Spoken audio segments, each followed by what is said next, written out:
En la ficción, la era victoriana suele ser retratada como un periodo de recato, y la propia reina Victoria generalmente es mostrada con tendencias puritanas. Aunque a menudo se piensa que la reina Victoria era recatada y mojigata, en realidad le gustaba mucho el sexo y tenía una profunda apreciación por la forma humana desnuda. Hoy vamos a ver algunos datos inusuales que no sabías sobre la reina Victoria. Aunque a menudo la retrataban como una persona rígida, se dice que la reina Victoria estaba bastante cómoda con la figura humana. De hecho, una exhibición de las pinturas que la pareja real se regaló reveló que los gustos de Victoria eran en realidad más eróticos que los de su esposo Alberto. Mientras que los gustos de Alberto eran más recatados, Victoria le regaló a su esposo varias pinturas que mostraban carne desnuda, incluyendo Una entre los faunos y Ninfas del bosque desarmando a Cupido, de Guillermo Eduardo Frost, así como Florinda de Franz Sever Winterhalter. También encargó un retrato íntimo de sí misma, ahora conocido como la imagen secreta, que fue hecho para ser visto solo por el príncipe. Aunque puede que no nos parezca particularmente provocativo, la pose lánguida de Victoria, su mirada lejana y desenfocada, y su cabello suelto habrían sido considerados bastante atrevidos en esa época. Cuando tuvo a su primera hija, Vicky, Victoria quedó asombrada por el milagro del nacimiento, diciéndoles a sus damas de compañía: «Parece un sueño tener un hijo». Sin embargo, su opinión sobre los bebés y los niños cambió con el paso de los años. Y para ser justos, probablemente tú tampoco estarías hablando maravillas de las alegrías del embarazo y la maternidad si tuvieras 9 hijos en menos de 17 años. La actitud de Victoria cambió tanto que cuando una recién casada, Vicky, expresó su alegría ante la idea de ser madre, la reina le dijo a su hija: «Creo que en esos momentos somos mucho más como una vaca o un perro, cuando nuestra pobre naturaleza se vuelve tan animal y nada extática». Puntos por la honestidad, al menos. También expresó su disgusto por el matrimonio diciendo: «La pobre mujer es física y moralmente esclava del marido. Eso siempre se me queda atorado en la garganta». No es la imagen más bonita del matrimonio, pero de nuevo, hay que respetar la honestidad. La hemofilia ha sido llamada la enfermedad real. Tenemos un video sobre eso y deberías verlo, porque se transmitió a varias familias gobernantes europeas a través de la reina Victoria.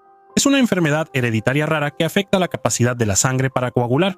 El hijo de Victoria, Leopoldo, tenía hemofilia, y 2 de sus hijas eran portadoras. Su hija Beatriz, quien se casó con la familia gobernante de España, transmitió el gen al heredero masculino de España. Otra de las hijas de Victoria, Alicia, tuvo una hija que también era portadora de la enfermedad y la transmitió al heredero masculino al trono de Rusia. A veces, en la vida y el amor, obtienes más de lo que esperabas.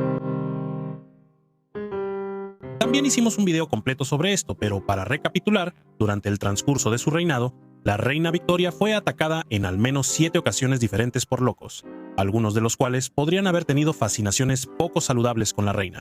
Muchos de estos intentos ocurrieron mientras viajaba en su carruaje, y al menos 4 de los intentos involucraron un arma de fuego. Aunque se dispararon varios tiros contra Victoria, salió ilesa físicamente de cada intento, con una excepción. La noche del 27 de junio de 1850, mientras Victoria y 3 de sus hijos regresaban al palacio de Buckingham, un hombre bien vestido se acercó al carruaje real y golpeó a Victoria en la cabeza con su bastón. Aparentemente, el golpe fue tan fuerte que aplastó el sombrero de la reina y le sacó algo de sangre. Sin embargo, la reina estaba bien. Incluso ella enfrentó al atacante por golpear a una mujer e insinuó que era un cobarde comparado con el aspirante a asesino más valiente que había intentado dispararle. Como parte de sus esfuerzos por controlar al futuro heredero real, la madre de Victoria y Sir John Conroy desarrollaron un régimen disciplinario llamado el Sistema de Kensington, que limitaba la libertad de la joven Victoria y la mantenía bajo supervisión constante. Aseguraba que Victoria estuviera acompañada por alguien en todo momento. Y de verdad nos referimos a todo momento. Su madre dormía a su lado y ni siquiera se le permitía bajar las escaleras sin que alguien le tomara de la mano. Absolutamente todas sus acciones eran controladas y supervisadas. Sin embargo, a pesar de estar siempre en compañía de otros, llevaba una vida considerablemente aislada. Su madre y Conroy limitaban sus interacciones con el resto de la familia real y casi nunca le permitían conocer a otros niños. Su esperanza era que, a través de este estricto régimen, los 2 adultos pudieran controlar y manipular a Victoria una vez que fuera coronada. Desafortunadamente para ellos, subestimaron gravemente la resiliencia y la fuerza de voluntad de Victoria. Las 2 primeras cosas que Victoria pidió al alcanzar la mayoría de edad fueron una hora de completa soledad y su propia habitación.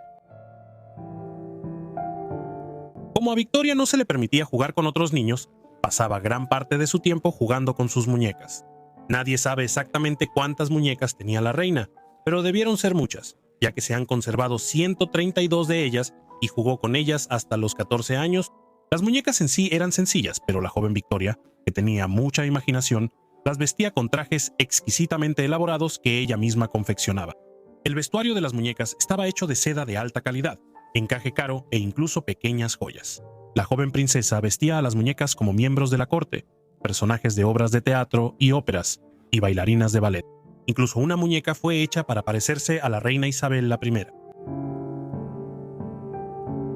Existe una tradición de que los monarcas británicos tomen un nuevo nombre una vez que ascienden al trono.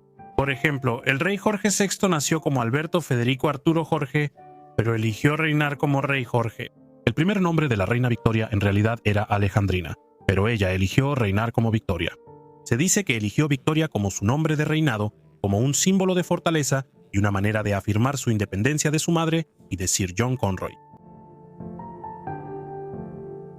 El haber crecido en un ambiente altamente controlado no hizo que Victoria fuera menos controladora. De hecho, fue todo lo contrario. Cuando se trataba de controlar a sus propios hijos, Victoria no escatimaba esfuerzos, llegando incluso a contratar espías para vigilarlos y reportar sus actividades. También quería que su hija menor, Beatriz, permaneciera soltera y a su lado por el resto de su vida. Cuando Beatriz se casó, Victoria se enfadó seriamente y se negó a hablarle durante casi 6 meses. Aunque sería genial que Victoria le hubiera propuesto matrimonio a Alberto porque tenía un lado súper progresista, la verdadera razón por la que lo hizo no tenía nada que ver con el feminismo ni con los derechos de las mujeres. Fue porque como soberana tenía que hacerlo.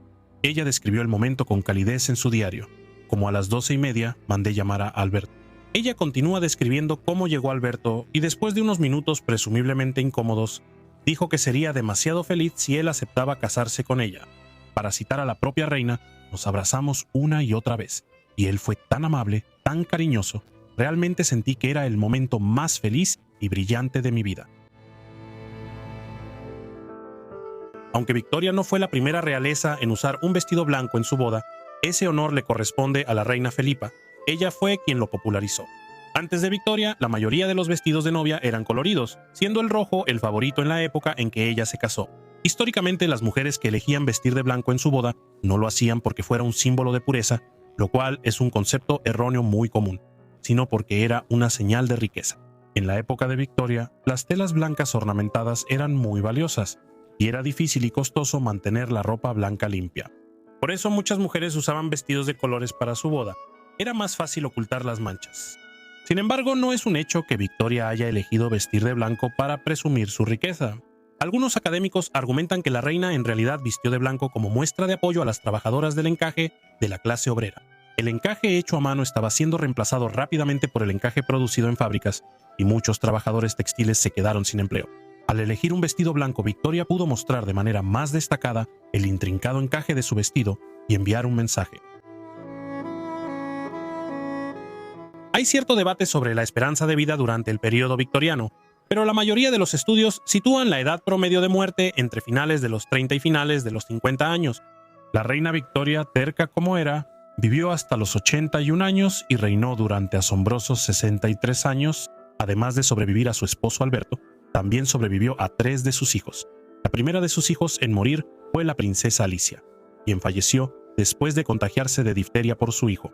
Se dice que contrajo la infección después de besar a su hijo Ernesto, quien tenía la enfermedad. Ella lo estaba consolando después de la muerte de una de sus hijas, quien había fallecido por la enfermedad semanas antes. El hijo de Victoria, Leopoldo, murió cuando sufrió una hemorragia cerebral después de resbalarse y caerse. Él estaba en Cannes, Francia en ese momento, enviado allí por su médico porque el clima cálido era mejor para el dolor en sus articulaciones, que era causado por su hemofilia. El último de los hijos de Victoria en morir antes que ella fue el príncipe Alfredo, el duque de Sajonia, Coburgo y Gotha. Murió de cáncer de garganta a los 55 años. Siempre es triste cuando un hijo muere antes que su progenitor, pero considerando la esperanza de vida en esa época, no le fue tan mal. La reina Victoria sobrevivió a su esposo Alberto, quien murió a los 42 años después de una enfermedad que duró 2 años. En ese momento los médicos le diagnosticaron un caso grave de fiebre tifoidea, pero los médicos modernos no están de acuerdo. La ciencia actual indica que en realidad pudo haber estado sufriendo de la enfermedad de Crohn. Fuera cual fuera la causa, la muerte de Alberto afectó profundamente a Victoria, quien cayó en una profunda depresión. Estaba tan triste por eso que incluso se negó a hacer apariciones públicas durante casi 3 años. El periodo de luto esperado durante la era victoriana era de 1 año, pero Victoria, como de costumbre, llevó los límites más allá. Lloró la pérdida de su esposo por el resto de su vida, vistiendo de negro durante los 40 años que le quedaban. También ordenó que los cuartos de Alberto permanecieran exactamente como él los había dejado, instruyendo a sus sirvientes que pusieran ropa limpia para su esposo todos los días, además de cambiar el agua de su lavabo para lavarse. Dado lo solitaria que fue su infancia, no es tan difícil entender por qué. Ya sea que hablemos de películas de época majestuosas, novelas de misterios sombrías o series de televisión crudas, la era victoriana está muy representada en la cultura popular. A pesar de esa representación, sigue siendo uno de los períodos más incomprendidos de la historia, gracias a mitos persistentes sobre todo, desde una extrema mojigatería hasta una reina fría y sin amor. Así que hoy vamos a desmentir algunos mitos populares sobre la era victoriana. La era victoriana, que duró de 1837 a 1900, fue el periodo del reinado de la reina Victoria sobre el Reino Unido. Fue una época en la que el Reino Unido encabezaba un vasto imperio que generaba tanto gran riqueza como gran desigualdad. Honestamente, parece que la mayoría de los períodos de la historia británica implican una gran desigualdad. Es la parte de la gran riqueza la que todos esos seguidores de Victoria celebran. La era victoriana fue una época de moralidad elevada y vestimenta elaborada, pero al mismo tiempo también fue una época de chistes subidos de tono, innovación tecnológica y debates intensificados sobre la intimidad humana. Los mitos sobre la era victoriana, ya sea que provengan de lecturas inexactas del pasado o de la ficción popular, tienden a interpretar la época en términos muy limitados. Por ejemplo, la mayor parte del género steampunk es sorprendentemente inexacto. Estos mitos e inexactitudes simplifican en exceso una era histórica ridículamente compleja y a sus habitantes.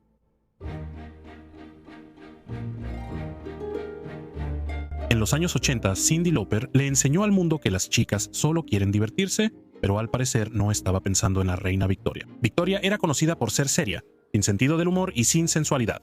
En otras palabras, una verdadera aguafiestas, tan lejos de ser una chica fiestera como cualquiera puede estar, al menos según los mitos. En realidad, la reina Victoria amaba profundamente a su esposo, el príncipe Alberto. Su diario incluso detalla su noche de bodas con gran entusiasmo. De hecho, su unión fue tan apasionada que Victoria tuvo 9 hijos durante los 21 años de su matrimonio. No solo parecía disfrutar de la intimidad física, sino que también aparentemente tenía un gran sentido del humor. Su abuela incluso la describió como una payasa precoz y cómica. Entonces, ¿por qué el mito? Bueno, la imagen popular de la reina Victoria como alguien severa y sombría probablemente proviene de sus últimos años. Cuando su amado Alberto falleció inesperadamente en 1861, ella fue consumida por el dolor y lo lloró el resto de sus días, vistiendo solo ropa negra hasta su muerte 40 años después. Así que, en cierto sentido, el mito está al revés. No es que no tuviera pasión, sino que era increíblemente apasionada, pero solo por su verdadero amor. La verdad, aquí no hay chiste. Eso es simplemente triste. Su papel como reina de una nación relativamente moralista y como defensora de los valores familiares también contribuyó a que se le asociara con la mojigatería. Y aunque se le atribuye la famosa frase "no nos hace gracia", como respuesta a una historia subidita de tono, más tarde le dijo a su nieta que nunca pronunció esas palabras infames. Aparentemente fue una situación similar a la de "que coman pastel". Esa famosa frase que todos creen que María Antonieta dijo, pero en realidad María Antonieta no la dijo. Tenemos que dejar de citar mal a estos miembros de la realeza. Las ideas populares sobre la reina Victoria suelen retratarla como fría o incluso abiertamente odiosa hacia sus propios hijos, que por alguna razón tuvo 9. Y es cierto que Victoria no era lo que llamarías una madre demasiado afectuosa. Ella imponía altos estándares a sus 9 hijos, y sus relaciones con muchos de ellos eran, digamos, difíciles. Pero aunque no disfrutaba el embarazo y era famosa por pensar que algunos bebés eran poco atractivos, no odiaba a sus hijos. De hecho, encontraba mucha alegría en ellos. Entonces, ¿por qué pensamos que odiaba a sus hijos? Bueno, la reina Victoria era franca sobre las dificultades de criar hijos y el hecho de que las decisiones de sus hijos a veces la decepcionaban. Un sentimiento con el que probablemente cualquier padre puede identificarse en algún nivel. También se cree que sufrió depresión posparto, lo que explicaría su actitud poco entusiasta hacia el embarazo. Además, como muchas madres de las clases altas en el siglo XIX, Victoria delegaba el cuidado de los niños y dependía de niñeras e institutrices para criar a sus hijos. Su supuesta falta de afecto por sus hijos está más relacionada con suposiciones sobre la maternidad que con sus verdaderos sentimientos registrados. Aunque tuvo 9 hijos, uno de ellos debió haber sido su favorito.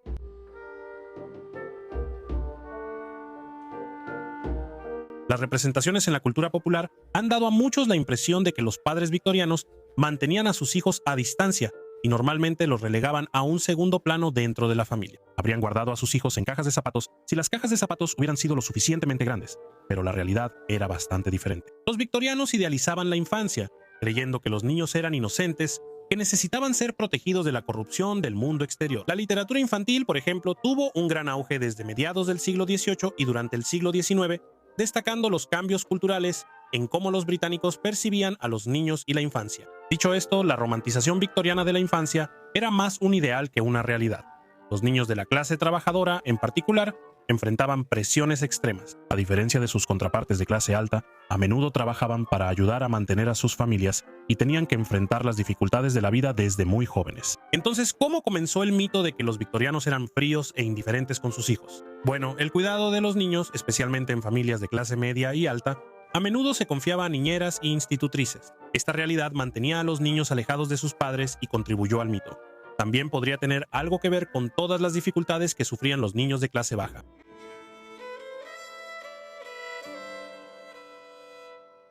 A juzgar por la mayoría de las películas y programas de televisión ambientados en la época victoriana, todos en Inglaterra en ese entonces eran blancos y se parecían vagamente a Keira Knightley. Pero en realidad, el Reino Unido había sido racialmente diverso durante siglos. Roma dependía de soldados de todo su vasto imperio para ocupar fuertes y puestos de avanzada en Britania. Y muchos de esos soldados no eran caucásicos. Personas de todo el mundo continuaron llegando a las islas británicas durante la época victoriana, ya fuera de manera voluntaria o involuntaria. Por ejemplo, africanos esclavizados habían sido llevados al Reino Unido por dueños de plantaciones y funcionarios del gobierno, y no simplemente desaparecieron una vez que la esclavitud fue abolida en todo el imperio en 1833. Muchos exesclavos incluso se quedaron trabajando como amas de llaves y mayordomos. Entonces, ¿cómo es que estas personas son ignoradas por la historia? Bueno, después de la Segunda Guerra Mundial, el Reino Unido reclutó a antiguos súbditos coloniales para que inmigraran y ayudaran a aliviar la crisis laboral. La memoria popular asume que no había diversidad racial en el país antes de la llegada de estos inmigrantes, que provenían de lugares como Jamaica e India. Y aunque el Reino Unido ciertamente se volvió un país más diverso después de la Segunda Guerra Mundial, los victorianos no blancos eran una parte pequeña, pero de ninguna manera insignificante, de la historia británica.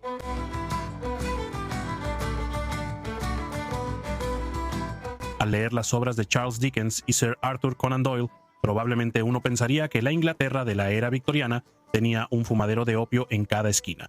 Caray, incluso Sherlock Holmes era conocido por frecuentarlos. Sí que sabía cómo relajarse. Tal vez por eso es tan buen detective. Y en realidad, las sustancias ilícitas estaban ampliamente disponibles en la Gran Bretaña victoriana, ya que a menudo tenían usos medicinales y se encontraban en medicamentos comunes. A pesar de esta disponibilidad, sin embargo, el país no estaba lleno de fumaderos de opio. Ese tipo de establecimientos podían encontrarse alrededor de los muelles del este de Londres, pero eso era la excepción y no la regla. Entonces, ¿por qué creemos que los victorianos usaban drogas como si sus padres se hubieran ido de viaje el fin de semana? Bueno, las sustancias que causan dependencia se volvieron cada vez más un tabú a lo largo del siglo XIX y eventualmente se asociaron con la depravación y la decadencia. Escritores populares como Charles Dickens aprovecharon este tema y su ficción exageró la presencia de fumaderos de opio en Gran Bretaña. Así que en realidad era una cuestión de simbolismo. Los fumaderos de opio estaban en todas partes en la ficción victoriana porque los escritores intentaban hacer un comentario sobre la depravación generalizada. Algo así como cuando los villanos en las películas del oeste usan sombreros negros. Probablemente algunos vaqueros malvados los usaban, pero hombre, vestirse de negro es terrible cuando hace calor.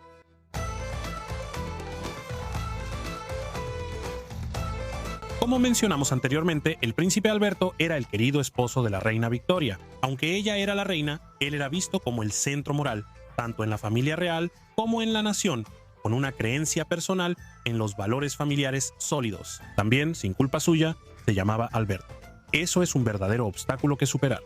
Sin embargo, príncipe Alberto también es el nombre que se le da a una elaborada perforación genital masculina. Sí, entonces, ¿por qué la perforación lleva el nombre del esposo de la reina Victoria? Sí, nadie realmente lo sabe. A pesar de la explicación obvia, no hay evidencia que respalde la idea de que el príncipe Alberto alguna vez tuviera algún tipo de perforación genital. Entonces, ¿por qué existe el mito? Bueno, algunos afirman que Alberto usaba un anillo para sujetar su miembro mientras usaba pantalones ajustados, como si estuviera posando para la portada de un álbum de los Rolling Stones. Pero el origen de este mito sigue siendo desconocido.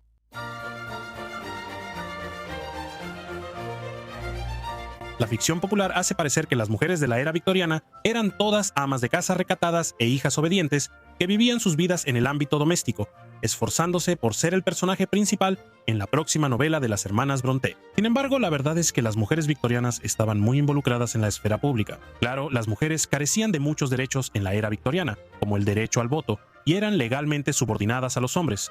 Pero las mujeres de las clases trabajadoras se mantenían a sí mismas y a sus familias, a menudo trabajando en fábricas. Incluso las mujeres de clase media y alta no siempre vivían dentro de los límites de su hogar. Las mujeres victorianas participaban en la filantropía, servían como misioneras, publicaban libros, perseguían avances científicos y tecnológicos y solicitaban tener voz política propia.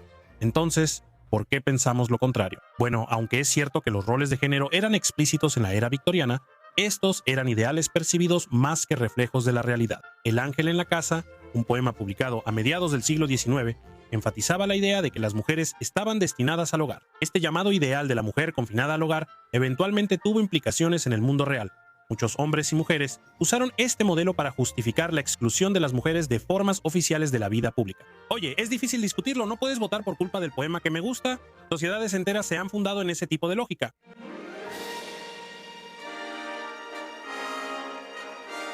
Una de las imágenes más persistentes de la era victoriana es la de un estirado y serio Lord Fauntleroy burlándose de la mera idea de la diversión. Pero nada podría estar más lejos de la verdad. A los victorianos en realidad les encantaba reír. Esto es evidente por el humor subido de tono de los teatros de variedades y los chistes que eventualmente dieron forma al humor británico tan seco y único.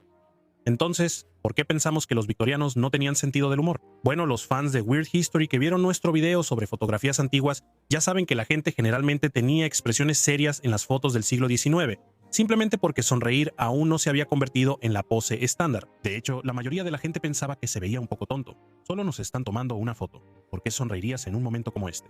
No es divertido. Los estudiosos aún no han llegado a un consenso sobre la razón detrás de esta costumbre.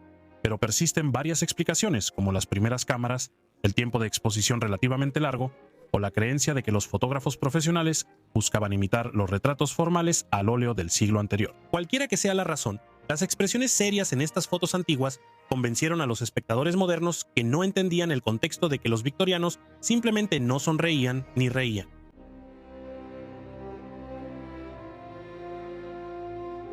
Los victorianos practicaban algunas costumbres inusuales durante el periodo de luto por sus seres queridos fallecidos, como conservar el cabello de sus seres queridos en relicarios y anillos. Pero un concepto erróneo popular es que los dolientes recogían sus propias lágrimas en frascos de vidrio.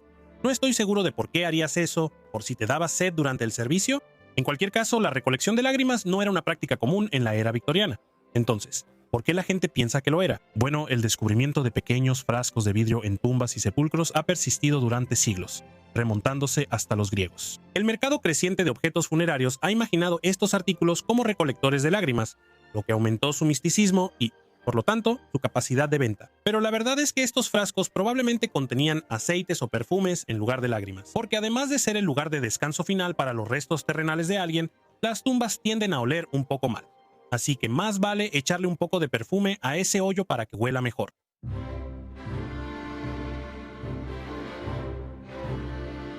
Bueno, este suena como una broma porque en cierto modo lo es. Pero existe una creencia persistente de que los británicos de la era victoriana eran tan reprimidos que en realidad cubrían las patas de sus pianos, no fuera que alguien cayera víctima de los encantos sexuales del enorme instrumento de cuerdas. Pensamos en los victorianos como mojigatos, pero en realidad, la Gran Bretaña victoriana era todo menos eso. Los burdeles satisfacían todo tipo de gustos y se podían encontrar en todo el país. Además, las personas tenían comportamientos íntimos tanto dentro como fuera del matrimonio. A pesar de esta aparente apertura, había un doble rasero en torno a la sexualidad masculina y femenina. Además, la actividad íntima era vigilada de varias maneras. Se desalentaba a las personas de explorar sus deseos, y las mujeres estaban sujetas a duras consecuencias sociales si no cumplían con el ideal de pureza femenina. En otras palabras, nada de aventuras en la habitación. Mantén ese hidroavión amarrado en el muelle. Pero, ¿de dónde salieron estas historias sobre los pianos? Bueno, el mito de la mojigatería victoriana fue propagado por escritores modernistas de principios del siglo XX, como Virginia Woolf. Estos escritores buscaban criticar las ideas victorianas sobre la intimidad y el deseo al retratar las actitudes aparentemente retrógradas y reprimidas de sus padres y antepasados. En consecuencia, la idea de que los victorianos eran tan reacios al sexo que cubrían las patas del piano probablemente se basó en una broma sarcástica dirigida a los estadounidenses, lo cual podría ser la única vez en la historia que los británicos han hecho una broma para los estadounidenses en lugar de sobre los estadounidenses. Hoy en día, si tienes hambre, simplemente pides un burrito por DoorDash y sigues con tu vida. Pero en la época victoriana, bueno, digamos que valía la pena vigilar al tipo que tenías al lado. Sí, en ese entonces, cuando llegaba el hambre, la línea entre compañero de cuarto y un corte de carne se volvía borrosa. Y para demostrar que tenemos las pruebas, hoy vamos a echar un vistazo a algunas historias de canibalismo de la era victoriana. Y ahora es hora de preparar la comida. En 1845, Inglaterra estaba decidida a encontrar el legendario Paso del Noroeste, un atajo entre el Atlántico y el Pacífico que haría a la nación rica y poderosa y dejaría a cualquiera que lo recorriera muy helado. Para lograrlo, enviaron a sus mejores y más brillantes. Y por más brillantes, nos referimos a hombres que pensaron, oye, exploremos el Ártico con abrigos de lana y optimismo. Sonaba como una buena idea. 2 barcos zarparon, llevando a 128 hombres bajo el mando de Sir John Franklin, un explorador experimentado y héroe nacional. Y esos barcos, el HMS Erebus y el HMS Terror, eran considerados lo último en tecnología, completos con calefacción, bibliotecas y miles de latas de carne en conserva. Para no hacer el cuento largo, para 1846, ambos barcos quedaron atrapados en el hielo cerca de la isla del Rey Guillermo. Las temperaturas bajaron a menos 48 grados Celsius. La piel de los hombres se ampollaba, sus encías sangraban por el escorbuto, y en un momento hizo tanto frío que quitarse una máscara podía arrancarte la barba de un solo jalón. Imagínate morir y depilarte al mismo tiempo. En fin, durante años, Gran Bretaña no supo nada. Se enviaron 39 expediciones de rescate, pero todo lo que encontraron fueron rastros inquietantes, latas, gafas para la nieve, botones y huesos, docenas de huesos. Muchos de ellos estaban partidos para sacarles el tuétano, porque, al parecer, cuando se acaba la comida, también se acaba la apariencia de civilización. Para cuando los rescatistas lograron reconstruir lo sucedido, todos los tripulantes fueron encontrados muertos por frío, hambre, escorbuto, envenenamiento por plomo o, ya sabes, por ampliar el menú. Testigos inuit después describieron cuerpos mutilados y ollas llenas de, bueno, no precisamente sopa. Científicos forenses lo confirmaron un siglo después. Marcas de cuchillo en huesos humanos, prueba de que la mayor expedición ártica en la historia británica terminó con un banquete de compañeros de trabajo. En 1846, 87 pioneros, incluida la familia Donner, partieron de Illinois hacia California. Tenían carretas, tenían esperanza, no tenían absolutamente ninguna idea de lo que les esperaba. Todo iba bien hasta que tomaron un desvío llamado el Atajo de Hastings, un nuevo atajo promovido por un tipo que en realidad nunca lo había tomado, porque incluso en ese entonces los hombres se negaban a pedir direcciones. El camino era difícil, lento, e implicaba abrirse paso con carretas por las montañas Wasatch y atravesar los salares. Les costó semanas valiosas, consumió sus provisiones y los dejó peligrosamente atrasados en su itinerario. Para cuando llegaron a la Sierra Nevada, ya era finales de octubre y una tormenta de nieve masiva los atrapó cerca de lo que ahora es el lago Donner. Y cuando decimos atrapados, nos referimos a sepultados. Los carromatos quedaron cubiertos de nieve, el ganado se congeló, la gente empezó a morir. Durante 4 meses estuvieron varados. Algunas familias se refugiaron en cabañas improvisadas, otras cavaron cuevas en la nieve. Hervían pieles para hacer una sopa pegajosa, roían huesos, masticaban corteza de árbol como castores tristes. Sin embargo, al final, la comida se acabó, pero los cuerpos no, se comieron a los muertos. Algunos relatos incluso afirman que hubo personas que fueron asesinadas para obtener carne. Un pequeño grupo de los más fuertes salió con raquetas de nieve en un último intento desesperado por buscar ayuda. 2 meses después, los rescatistas finalmente llegaron hasta los sobrevivientes, o lo que quedaba de ellos. De las 87 personas originales, solo 46 sobrevivieron. Su calvario se convirtió en una de las historias de supervivencia más infames de la historia estadounidense. Lo tuvo todo: malas decisiones, mal clima, malos guías de camino y un nuevo estilo de cocina.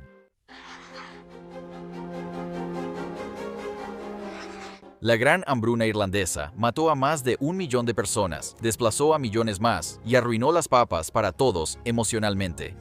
Y justo cuando pensabas que no podía empeorar, empeoró totalmente. Aunque la hambruna se recuerda por la inanición masiva, las enfermedades y la gente abordando barcos hacia América, con poco más que una oración y un nabo mohoso, también hay horribles susurros de canibalismo. Sí, en los rincones más desesperados de Irlanda, algunos relatos dicen que la gente recurrió a profanar tumbas.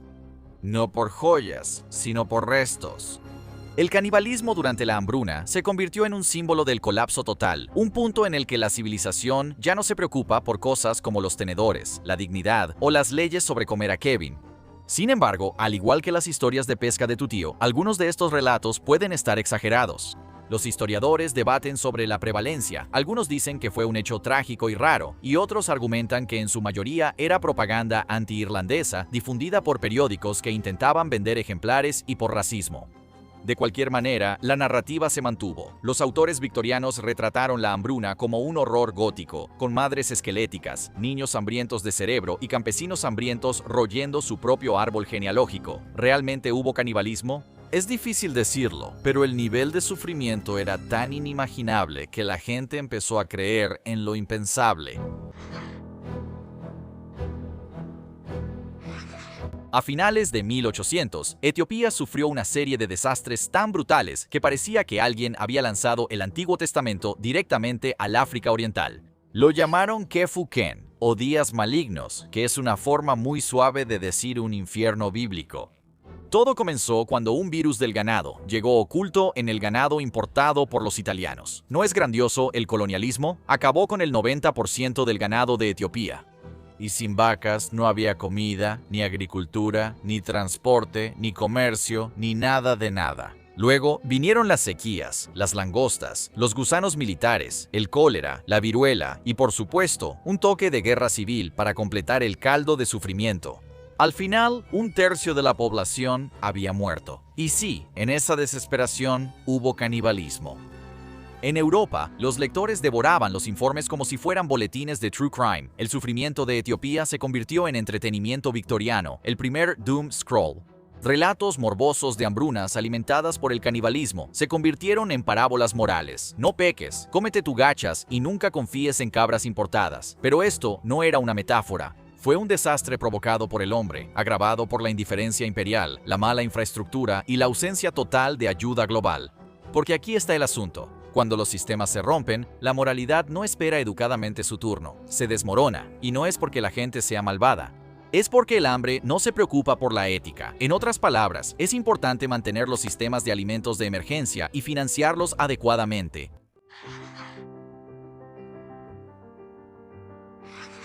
Y ya que estamos hablando de las consecuencias del colonialismo, hablemos de Juan Williams. No el tipo que escribió el tema de Star Wars. Un misionero británico que, junto con su compañero misionero Jaime Harris, fue literalmente devorado por sus pecados en 1839. Los dos hombres navegaron hasta la isla Arromango, que ahora forma parte de Vanuatu, armados con Biblias, ego y absolutamente ningún entendimiento de los límites. Estaban ahí para salvar almas. Pero los locales recordaban un tipo muy diferente de visita extranjera, una que involucraba a comerciantes europeos abusando y explotándolos. Así que cuando Juan y Santiago llegaron a la orilla con su discurso santificado, los isleños dijeron, ni pensarlo. Ya habíamos visto esta película antes, y en una acción que horrorizaría a los victorianos y satisfaría profundamente a tu duende interior de la justicia, los isleños mataron y se comieron a esos tipos. Los restos de Guillermo fueron enviados a Samoa como una devolución maldita de Amazon, y su esposa más tarde mandó construirle un monumento conmemorativo. Probablemente la única lápida en Gran Bretaña que también sirve como advertencia de Yelp para islas tropicales. De vuelta en Europa, el incidente alimentó el mito de las islas caníbales, dándoles a los colonizadores la excusa perfecta para intensificar las misiones civilizadoras, lo que en realidad significaba más apropiación de tierras y borrado cultural. En 1884, el Mignonette, un yate que navegaba de Inglaterra a Australia, naufragó en el Atlántico Sur. La tripulación de 4 hombres escapó en un bote salvavidas, sin comida, sin agua y sin ningún plan, excepto, podemos con esto. Después de 16 días bajo el sol y bebiendo agua de mar como si fuera un cóctel, los hombres, por decirlo suavemente, no la estaban pasando nada bien. Y entonces hicieron lo que cualquier historia de terror marítima victoriana exige. Se comieron al grumete. Su nombre era Ricardo Parker y estaba enfermo, débil y tenía 17 años. Él no se ofreció voluntariamente, pero Dudley y Stevens lo mataron, mientras que Brooks aparentemente jugó la carta de "yo no me meto en esto". Fue canibalismo de supervivencia, una regla no escrita desde hace mucho tiempo que dice que si las cosas se ponen lo suficientemente mal, comes al más débil. Moralmente horrible, absolutamente, pero legalmente justificado hasta ese momento, más o menos. Pero una vez que los hombres fueron rescatados y regresaron a Inglaterra, los tribunales dijeron: disculpen, ¿ustedes hicieron qué? Así comenzó el legendario caso legal, R contra Dudley y Stephens, el momento en que la ley británica decidió trazar una línea firme en el agua. Su defensa: tuvimos que hacerlo. Era necesario. La respuesta del tribunal: la necesidad no es una defensa para el asesinato, amigos. Dudley y Stephens recibieron una sentencia de muerte, pero rápidamente se les conmutó a 6 meses de prisión, lo cual imaginamos que les alegró bastante. Aún así, el caso sentó un precedente legal importante. No puedes simplemente matar a alguien porque tienes hambre.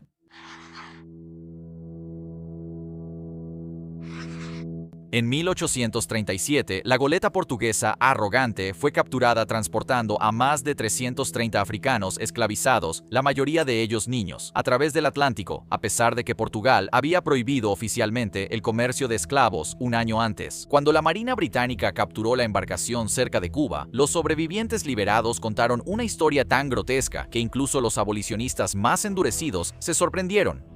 Según múltiples testimonios, la tripulación de la Arrogante no solo abusó de sus cautivos, sino que mataron a uno, cocinaron su carne y obligaron a los demás a comerla.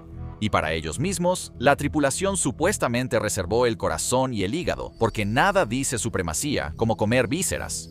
Para que quede claro, esto no fue canibalismo de supervivencia inducido por el hambre. Esto era el terror como arma, una demostración de dominio tan deshumanizante que hacía que el Atlántico oliera aún peor de lo habitual. Los sobrevivientes esclavizados contaron estas historias cuando llegaron a Jamaica. Sus relatos eran detallados, consistentes y horribles. Pero la justicia colonial tenía una manera sencilla de resolver el asunto. Consideraron creíble a la tripulación blanca y a los niños africanos. Bueno, no tanto. Las autoridades jamaicanas hicieron el equivalente colonial de encogerse de hombros, y nadie fue acusado. La justicia no solo miró hacia otro lado. Se fue, cerró la puerta con llave y encendió un cigarro. Irónicamente, durante todo el comercio de esclavos, los colonizadores europeos adoraban retratar a los africanos como salvajes caníbales. Era una justificación común para la conquista. Mira a esta gente, necesitan ser salvados. Pero en el caso de Arrogante, el guión se invirtió. Fueron los tripulantes blancos quienes hicieron el acto de comer. Y de repente, nadie quería hablar de eso. El historiador Manuel García llamó a esto una inversión alarmante. Un momento en que la máscara se cayó, revelando que la barbarie no estaba en los llamados incivilizados, sino en sus captores. Tal vez el barco debería haberse llamado el Cristiano Blanco Arrogante. La reina Victoria gobernó Inglaterra. Fue una era de cambios tecnológicos y sociales sin precedentes, pero también fue una época de dificultades y crueldad implacables que obligaron a las personas más oprimidas a trabajar en empleos extraños e inseguros para sobrevivir. Así que hoy vamos a echar un vistazo a algunos de los trabajos más locos de la era victoriana. Bien, todos esperando el fin de semana, que en ese entonces no existía. En la era victoriana, las sanguijuelas se usaban para tratar de todo, desde dolencias comunes como fatiga y hemorroides hasta condiciones más exóticas, como la ninfomanía. No estoy seguro de qué podría hacer una sanguijuela para esa afección en específico, pero estaban dispuestos a intentarlo. Las sanguijuelas se consideraban un tratamiento increíblemente versátil, con un pequeño detalle. No tienen ningún beneficio medicinal en absoluto. Son solo parásitos mojados. Pero el hecho de que no funcionaran no significa que no fueran un gran negocio. De hecho, hubo un periodo en el que la creencia en sus poderes era tan fuerte que la demanda de sanguijuelas superó realmente la oferta. De esta demanda surgió una nueva ocupación, el recolector de sanguijuelas. Las recolectoras, que usualmente eran mujeres, iban en botes con los pies en el agua o simplemente caminaban con los tobillos descubiertos en un lago lleno de sanguijuelas, usándose a sí mismas como carnada para los chupasangre. Las sanguijuelas se adherían a las recolectoras, quienes luego las arrancaban y las vendían a los médicos locales. Macabro, pero eficiente. No es sorprendente que este método trajera algunas complicaciones. Para empezar, las personas tienen una cantidad limitada de sangre y la mayoría de los médicos están de acuerdo en que es mejor dejar la sangre dentro del cuerpo. Los recolectores de sanguijuelas a menudo sufrían de tener niveles crónicamente bajos de sangre y se metían en aguas estancadas con llagas abiertas por todas las piernas. Esto resultaba en infecciones frecuentes y a menudo atraía otros parásitos que eran mucho más dañinos que las sanguijuelas y, aún peor, mucho menos valiosos en el mercado de reventa. Los recolectores de sanguijuelas eventualmente sobreexplotaron la especie de sanguijuela utilizada en la medicina, entre comillas, causando que prácticamente se extinguiera. Y la profesión de recolector de sanguijuelas prácticamente desapareció junto con ella. Mucha gente odia su trabajo, pero apostamos a que esas personas pensarían diferente si la alternativa fuera ser toshers. Los toshers eran recolectores de alcantarillas que buscaban en los canales de desechos de la ciudad objetos de valor que se habían ido por el inodoro. Se podían recuperar metales, cubiertos y huesos, todos con valor de reventa. Y por alguna razón, una cantidad considerable de dinero suelto también terminaba en las alcantarillas. ¿Fue esto resultado de que aún no se inventaba la cadena para la cartera? ¿O la gente realmente se comía el dinero? Puede que nunca lo sepamos. A pesar de las condiciones de trabajo poco ideales, los toshers lograban ganarse la vida de manera relativamente decente. Ellos ganaban lo que hoy serían unas 20,000 libras al año, lo cual era suficiente para colocarlos entre los niveles más altos de la clase trabajadora de la Inglaterra victoriana, excepto que por razones obvias el trabajo conllevaba un riesgo excepcionalmente alto de enfermedades e infecciones, y nadie debería tener que soportar esa porquería.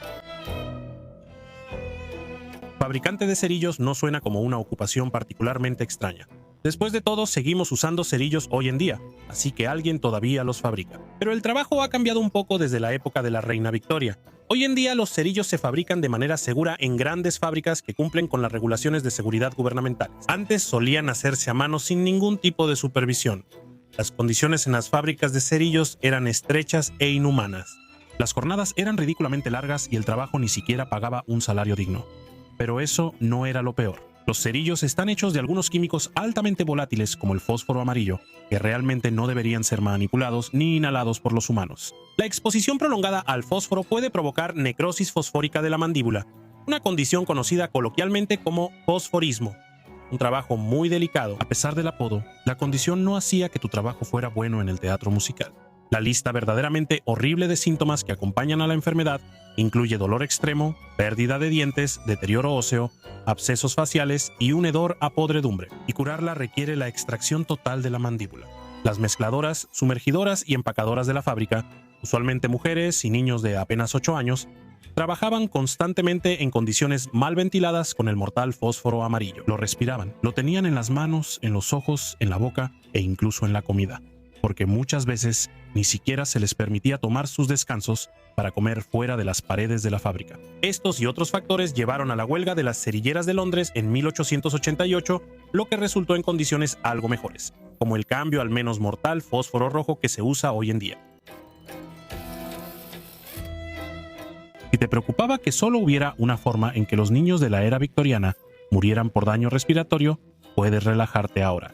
Muchos niños también eran enviados a trabajar en las minas de carbón como nippers, donde realmente podían ennegrecer sus pulmones. Uno de los muchísimos peligros de trabajar en una mina son los gases nocivos ocasionales que andan rondando y matan a los mineros y a los pajaritos. Para evitar la propagación de estos gases, se construyeron esclusas de aire con enormes puertas selladas, y los nippers eran los pequeños cuya tarea era abrir esas puertas para los carros y caballos. Además de las caídas, incendios y derrumbes habituales que podían afectar a cualquier minero, debido a sus tareas específicas, los nippers a menudo eran aplastados por caballos, portones, carros y, por supuesto, las puertas gigantescas mismas. Afortunadamente, aunque las minas de carbón todavía existen, las reformas en la industria significan que ya no se puede enviar a los niños a trabajar en ellas, al menos no sin una nota de sus padres.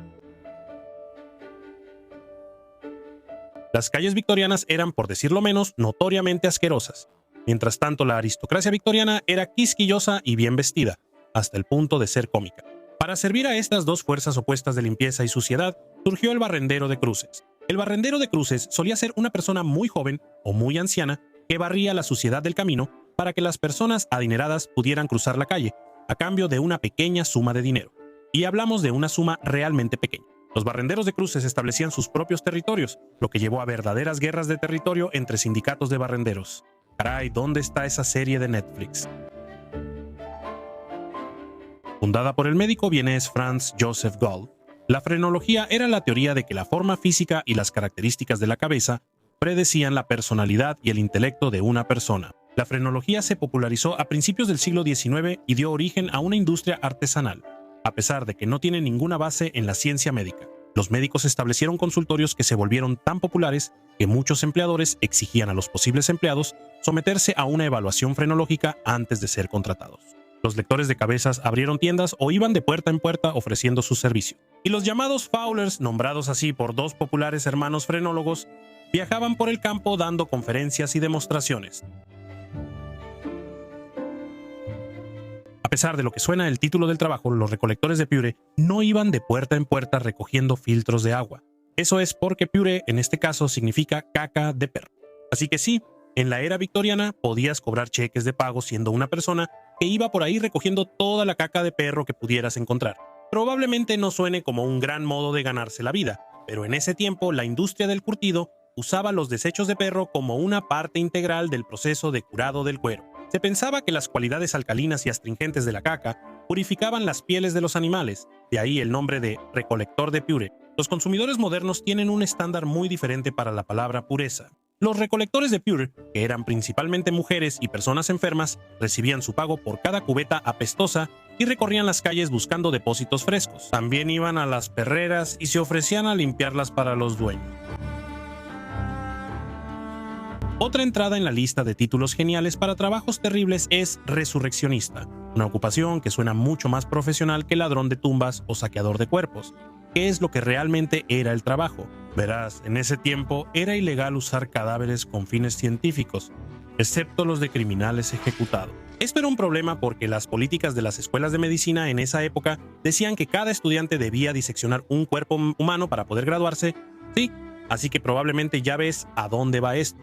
Había muchos más estudiantes de medicina que criminales ejecutados, lo que llevó a una pequeña industria de resurreccionistas. Jóvenes con nada más que ambición, una pala y quizá una falta de decencia, robaban los cuerpos de los recién fallecidos y los vendían a las escuelas de medicina, que no parecían muy interesadas en preguntar de dónde venían esos cuerpos. Los cadáveres no se consideraban propiedad de nadie en específico, así que mientras el resurreccionista no robara objetos de valor del ataúd, todo estaba más o menos bien, y cuando no había suficientes cadáveres frescos para todos, siempre se podían fabricar nuevos. Tal fue el infame caso de Burke y Hare, quienes fueron condenados por asesinar a 16 personas para vender sus cuerpos al Real Colegio de Cirujanos en Edimburgo.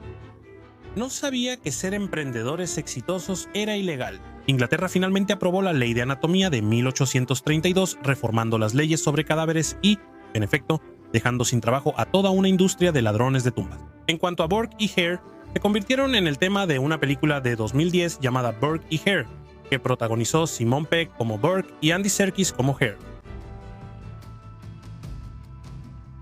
Cazador de ratas es un título de trabajo tan directo como se puede tener. La Inglaterra victoriana tenía un problema con las ratas, y estos eran los tipos que las atrapaban. Dicho esto, decir que tenían un problema con las ratas es quedarse muy corto. Hacia finales de 1700, Inglaterra estaba prácticamente invadida por la rata gris, una especie específica de alimaña que era más grande, más agresiva y portadora de más enfermedades que sus primas negras. A los cazadores se les pagaba por cada rata que atrapaban, las cuales luego mataban o revendían para ser usadas en peleas de ratas, que son exactamente lo que suena. La caza de ratas generalmente se consideraba una ocupación baja, aunque algunas personas lograron hacerse de un nombre. Por ejemplo, un caballero llamado Jack Black, no ese, era bien conocido por ser el cazador de ratas personal de la reina Victoria. Aunque limpiar el interior de una chimenea no suene tan extremo, los desollinadores la pasaban muy mal. Sus cuerpos normalmente estaban cubiertos de raspones, llagas y callos, que provenían de los lados de la chimenea en la que los bajaban, y además usualmente tenían alrededor de 3 años de edad. Sí, escuchaste bien, las chimeneas victorianas no eran más grandes que las modernas, y a menos que seas Santa Claus, es difícil meter a un adulto dentro de ellas. Un maestro desollinador, es decir, uno de los pocos niños afortunados que no había muerto de pulmón negro al llegar a la adultez, bajaba a sus pequeños estropajos humanos al interior estrecho y lleno de hollín de la chimenea para limpiar la acumulación cancerígena de las paredes, y normalmente respiraban todo eso y no era solo el pulmón negro lo que podía matarte. Los niños a menudo se caían y quedaban atorados, solo para morir asfixiados por el humo la próxima vez que se encendía el fuego. Cuando los jóvenes desollinadores morían o crecían demasiado para caber en un conducto, los maestros desollinadores visitaban orfanatos para encontrar nuevos trabajadores. Incluso se sabía de algunos que secuestraban niños y los ponían a trabajar prácticamente como esclavos desollinadores. El uso de trabajo infantil en profesiones peligrosas y el empleo de niños menores de 14 años finalmente fue prohibido en Gran Bretaña en la década de 1930. La era victoriana, que duró la mayor parte del siglo XIX, no es precisamente conocida por su actitud relajada respecto a las convenciones sociales, y la muerte no era la excepción. Durante este periodo, los rituales de luto elaborados se volvieron la norma y quienes no seguían estas prácticas de duelo tan estrictas eran objeto de condena social. Así que hoy vamos a echar un vistazo a las extrañas maneras en que la gente de la Inglaterra victoriana lloraba a sus muertos. Hoy en día, conmemorar a los muertos generalmente implica ponerse ropa oscura y decir algunas cosas bonitas sobre la vida del difunto. Pero cuando se trataba de conmemorar a los muertos, los victorianos no tenían miedo de hacer cosas que hoy en día serían consideradas un poco convencionales según los estándares modernos. Como ya saben quienes vieron nuestro video sobre cómo los victorianos pasaban su tiempo libre, conmemorar a los muertos era sumamente popular durante la era victoriana. De hecho, a menudo se cortaban mechones del cabello del difunto y se convertían en joyería, como broches, relicarios, anillos, cadenillas de reloj y coronas. Pero ¿qué pasaba si una familia no era especialmente hábil o estaba demasiado triste para crear estas cosas por sí misma? No se preocupen, si una familia no podía hacerlo por sí misma, siempre podía enviar el cabello a un artesano que lo haría por ellos. Si eso no era posible, un mechón del cabello del difunto siempre podía colocarse simplemente en un álbum de recortes. De todos modos, para ser completamente justos, los broches de cabello humano en realidad no son tan extraños. Considerando que esta era la misma sociedad que hacía abanicos con aves conservadas, gatos disecados en posiciones extrañas y humanos posando para fotografías, desenvolvía momias por diversión y hacía visitas públicas a la morgue.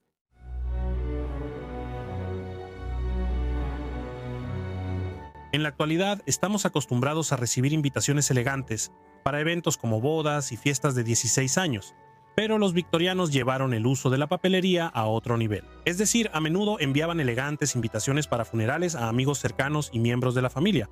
Al igual que hoy en día, los avisos de defunción y obituarios se publicaban en los periódicos durante la época victoriana, pero sería casi imposible saber si todas las personas adecuadas verían el aviso de defunción o leerían los obituarios el día correcto. Esto era especialmente cierto para aquellos seres queridos que vivían fuera de la ciudad y que quizá ni siquiera recibían el mismo periódico. Las invitaciones para el funeral normalmente se escribían en papel con borde negro y se enviaban en sobres a juego. En un momento dado, la gente incluso solicitó al Servicio Postal de los Estados Unidos que creara una estampilla especial de luto solo para estos fines. Las estampillas normalmente se imprimían en colores brillantes y alegres y no parecían exactamente apropiadas para la ocasión.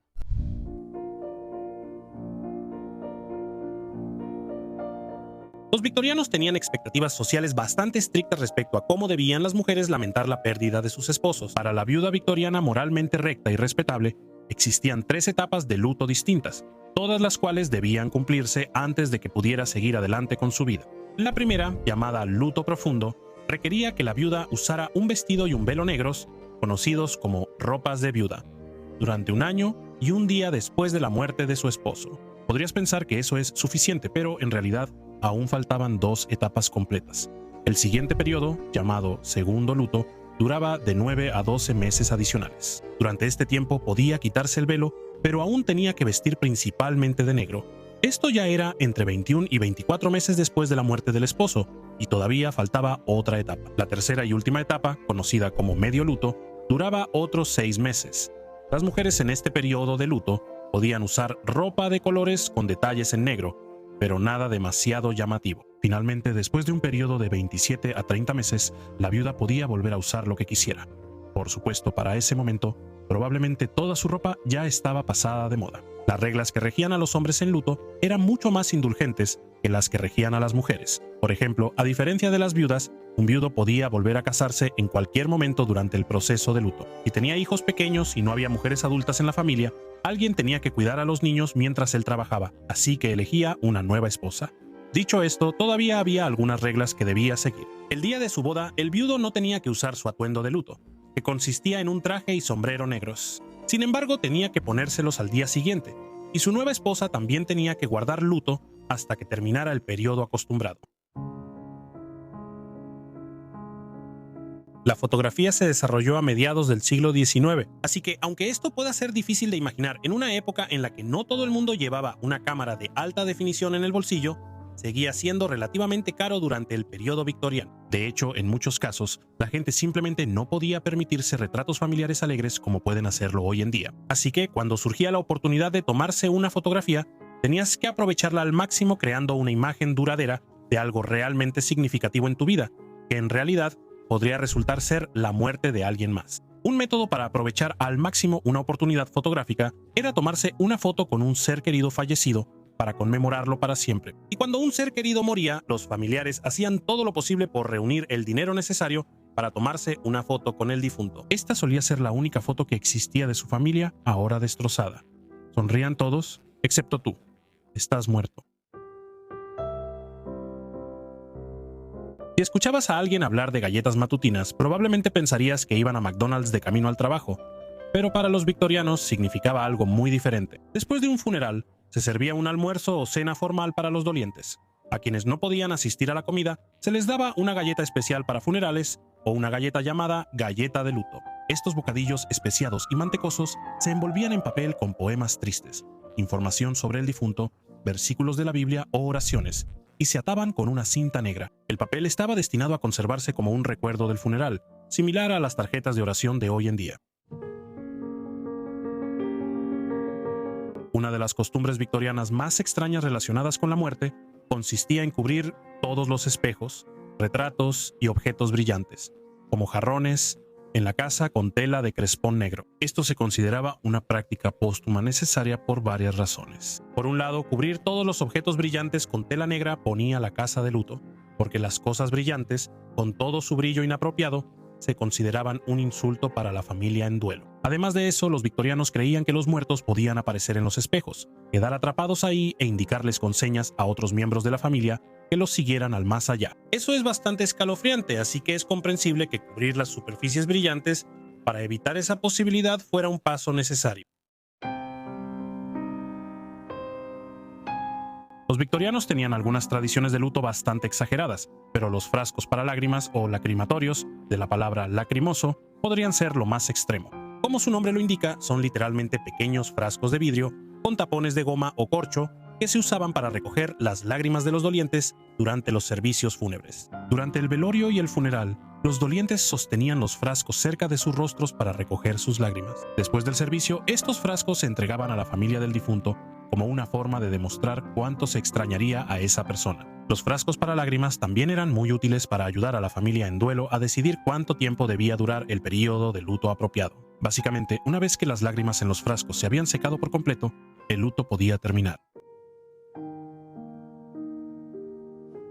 Así que si piensas que todas estas tradiciones y prácticas asociadas con el luto suenan como algo difícil de recordar, no eres el único. Incluso los propios victorianos tenían problemas para recordar todo correctamente. Pero por suerte para estos meticulosos y respetables dolientes victorianos, una persona no tenía que memorizar todas las reglas del luto. Convenientemente, existían manuales especiales de luto publicados que te explicaban todas las reglas. Uno de los muchos efectos de la revolución industrial en la sociedad victoriana fue la aparición de industrias creadas específicamente en torno a las costumbres de luto. Como parte de esto, se publicaron y distribuyeron libros que contenían detalles sobre cómo guardar luto correctamente. Estos libros contenían secciones sobre vestimenta, modales, comida y comportamientos, entre otras cosas. Ya fuera que el difunto estuviera camino a la funeraria para ser embalsamado o rumbo a la iglesia para la ceremonia fúnebre, no podía ser sacado de la casa con la cabeza por delante. En su lugar, era esencial que saliera con los pies por delante. Los victorianos creían que si los muertos eran sacados con la cabeza por delante, aprovecharían la oportunidad para llamar a los miembros de la familia, insistiendo en que uno de sus parientes los siguiera a la muerte, algo que claramente no sucedería si los llevaban en sentido contrario. ¿Tiene sentido si realmente lo quisieras?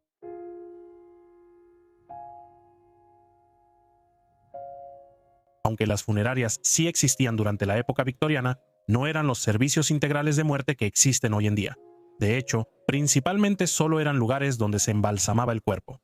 No se realizaban servicios en ellas. En cambio, el cuerpo del difunto se colocaba en un ataúd y luego se exhibía en la sala de su casa. Amigos, vecinos y familiares acudían para despedirse y consolar a los seres queridos en duelo, y alguna combinación de personas permanecía junto al cuerpo, haciendo guardia las 24 horas del día, los 7 días de la semana. hasta que era enterrado. La embalsamación existía desde hace siglos, pero, dejando de lado a las momias egipcias, la embalsamación moderna realmente efectiva aún no se había perfeccionado en la era victoriana. De hecho, en ese momento todavía usaban arsénico como conservante. Como resultado, se necesitaban flores frescas alrededor del cuerpo en todo momento para enmascarar el fuerte aroma de un cuerpo en descomposición. No había aire acondicionado en ese entonces, así que un velorio en verano necesitaba especialmente el aroma que aportaban las flores. Aunque las flores siguen estando asociadas con los funerales como una muestra de respeto, ya no cumplen el doble propósito que tenían en la época victoriana. Las costumbres victorianas dictaban que alguien tenía que sentarse junto al cuerpo del difunto todo el tiempo que estuviera expuesto en la casa. Hay muchas razones para esto, incluyendo la idea de que consolaba a los muertos y les ayudaba a hacer una mejor transición al más allá. Otras ideas más prácticas para esta vigilia constante incluían la necesidad de mantener alejados a los roedores del cuerpo, estar cerca por si acaso el difunto no estuviera realmente muerto, y recibir a cualquier persona que viajara desde lejos para presentar sus respetos, llegando a una hora inusual.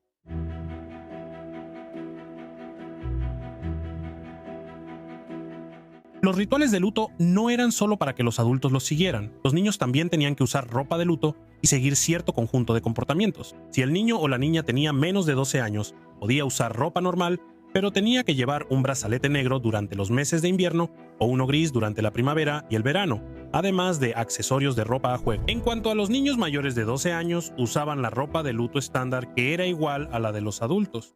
En 1858 siglos de arrojar desechos humanos, animales e industriales sin tratar directamente al río Támesis, regresaron para atormentar a la ciudad de Londres en forma de la Gran Pestilencia.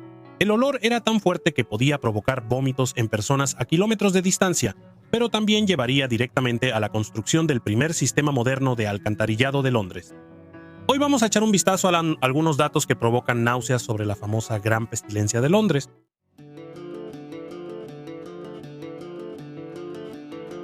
Antes de 1858, los sistemas de alcantarillado primitivos de Londres, por decirlo suavemente, estaban en condiciones terribles. Las deliciosas aguas residuales sin tratar se vaciaban directamente en pozos negros, grandes tanques o incluso simplemente en agujeros profundos en el suelo. Cuando se llenaban, estaban diseñados para desbordarse hacia las calles a través de alcantarillas rudimentarias. ¿Y escurrimiento de popó? Luego, las alcantarillas desembocaban en grandes zanjas, que simplemente corrían por la calle, incluso en las avenidas principales. Y si eso no suena lo suficientemente agradable, los desechos en los pozos a veces se filtraban a través del suelo y llegaban a los sótanos y cimientos de las casas. Esto creaba el riesgo de que se acumulara demasiado metano en bolsas de aire, lo que podía, y a veces sucedía, causar explosiones. Pero algunos desechos sí llegaban hasta el sistema de alcantarillado, lo cual era algo bueno. ¿Verdad?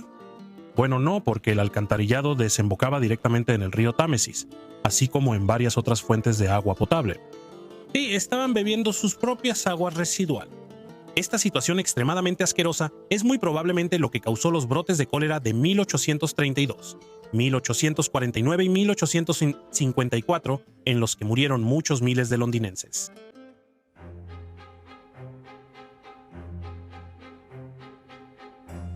Los avances en la tecnología suelen ser una arma de doble filo. Tal fue el caso de los inodoros de descarga, que rápidamente se convirtieron en un lujo entre los habitantes de la ciudad que estaban acostumbrados a bajar hasta sus sótanos para usar el baño. Sin embargo, su proliferación puso una enorme presión adicional sobre un sistema de alcantarillado que ya estaba obsoleto y sobrecargado. Los pozos negros estaban diseñados para contener los desechos de una casa promedio, pero los nuevos inodoros de descarga también estaban bombeando agua a esos agujeros. Esto hacía que fuera más probable que inundaran las casas, lo que aumentaba el riesgo de diversas enfermedades. Con el tiempo, los pozos negros se conectaron al sistema de alcantarillado de la ciudad, que al estar diseñado para manejar el agua de lluvia, desembocaba directamente en el Támesis.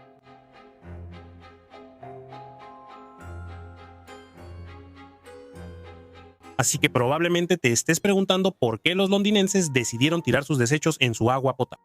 Buena pregunta. Para ser justos, no se daban cuenta de que lo estaban haciendo. A partir de los años 1600, la ciudad canalizaba los excrementos, así como otras cosas encantadoras como desechos industriales y cadáveres de animales, al Támesis bajo la creencia de que todo sería arrastrado al mar. El problema era que nada de eso realmente sucedía. Parte del Támesis es lo que se llama una zona de marea, lo que significa que es un área afectada por las mareas. Por lo tanto, cualquier residuo y aguas residuales que se arrojara al río podía ser transportado de un lado a otro a lo largo de su cauce, esparciéndose en cualquier dirección. Todos esos desechos se acumularon en el río durante siglos, y para 1858, toda la ciudad de Londres estaba asentada sobre un terreno saturado de aguas residuales. Cuando llegó la ola de calor, todo eso volvió a burbujear hasta la superficie.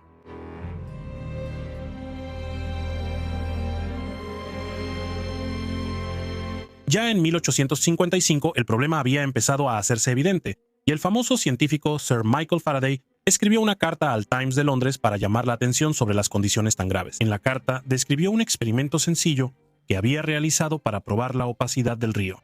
En un día soleado fue al río con algunas tarjetas de papel blanco. Rasgó las tarjetas y las humedeció para que se hundieran bajo la superficie. Luego caminó por la orilla y dejó caer algunos de los pedazos de papel en el agua en cada muelle al que llegaba. Una y otra vez los resultados eran los mismos. Los pedazos de papel se volvían invisibles antes de hundirse siquiera una pulgada bajo la superficie. Mientras realizaba el experimento, también observó que en las cercanías de los puentes, los desechos humanos se arremolinaban en nubes tan densas que eran visibles en la superficie. Faraday notó que el hedor era común en todo el río, que en ese momento básicamente era solo una enorme alcantarilla al aire libre. Enfatizando que sus descripciones no estaban exageradas ni eran figurativas de ninguna manera, les suplicó a las autoridades que hicieran algo.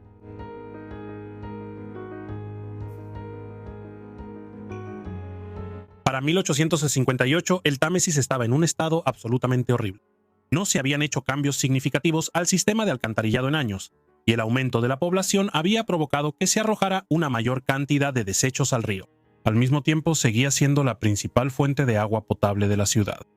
Nadie realmente estaba haciendo esfuerzos por limpiarlo, y aunque lo hubieran hecho, no está claro qué se podría haber hecho aparte de construir un sistema de alcantarillado completamente nuevo para toda la ciudad.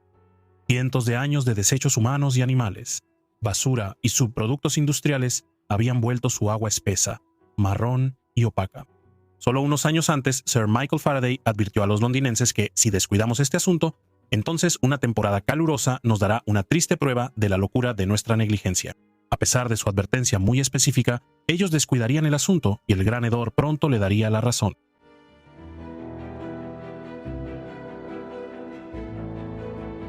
Como cualquiera que haya visto una película de desastres sabe, ignorar las advertencias graves de un científico alarmado rara vez conduce a algo bueno.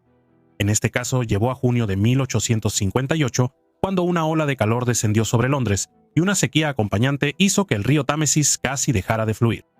El calor del verano cocinó el agua fétida y toda la ciudad fue consumida por el hedor. Era tan abrumador que se culpó de enfermedades entre las clases altas, y se reportó que los habitantes de pueblos a kilómetros de distancia comenzaban a vomitar cada vez que el viento cambiaba en una dirección desfavorable. El primer ministro Benjamin Disraeli describió el río en ese momento como una poza estigia que apestaba a un horror inefable e insoportable. Vaya, los británicos son realmente buenos para articular de manera hermosa algo que huele terrible.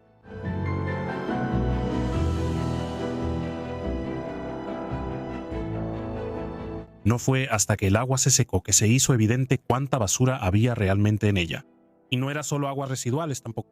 El río estaba atascado con despojos, desechos industriales, animales muertos, escurrimientos de las calles, excremento de animales, restos de mataderos, comida podrida y literalmente siglos de basura putrefacta.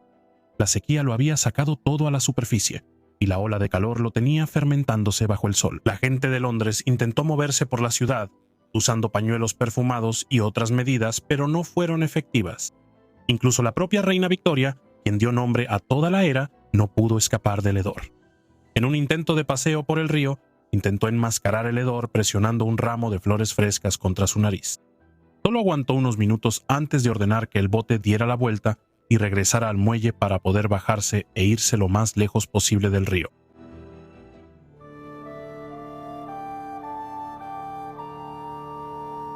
Los doctores de la era victoriana creían en una idea ahora desacreditada llamada la teoría del miasma. Quizá recuerdes este término de nuestros videos sobre la peste, así como de nuestro video sobre la higiene victoriana. Échales un vistazo, son buenos. La teoría, que tenía sus raíces en ideas que se remontan hasta el mundo antiguo, sostenía que las enfermedades eran causadas por malos olores. Fue debido a esta creencia que la ciudad y la comunidad médica enfocaron la mayoría de sus esfuerzos en cubrir los malos olores en lugar de limpiar el río en sí. Esto fue un error. Para muchas personas pobres en Londres, el Támesis era la principal y a menudo la única fuente de agua potable, y seguían usándola sin importar qué tan mal estuvieran las cosas. Eso significaba que grandes sectores de la población estaban expuestos regularmente a bacterias que causaban brotes mortales y generalizados de enfermedades transmitidas por contacto con heces, como el tifus y el cólera. Estos primeros intentos de abordar el problema disimulando el olor tuvieron otras consecuencias. Por ejemplo, en un momento dado, las autoridades gastaron una fortuna en verter cloruro de cal en el río, con la esperanza de que eso resolviera el problema. No solo no funcionó, sino que terminó aumentando la toxicidad del río, ya que el cloruro de cal es de hecho venenoso.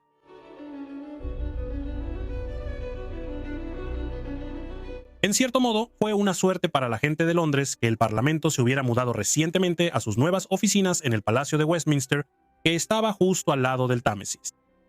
La nueva ubicación significaba que por primera vez los legisladores no podían evitar oler el río, y no fue por falta de intentos. De hecho, lo primero que intentaron fue cubrir el mal olor empapando las cortinas del edificio con cloruro de cal, pero no funcionó. Incluso consideraron mudarse de su nuevo hogar en el palacio, pero eso no era práctico ni popular. Dejar que los pobres y desamparados sufrieran era una cosa, pero si los legisladores no podían evitar oler el río ellos mismos, tendrían que hacer algo al respecto. El Parlamento tardó solo 18 días en aprobar una ley que financiaba la construcción de un alcantarillado completamente nuevo que repararía el daño hecho al Támesis y evitaría más contaminación.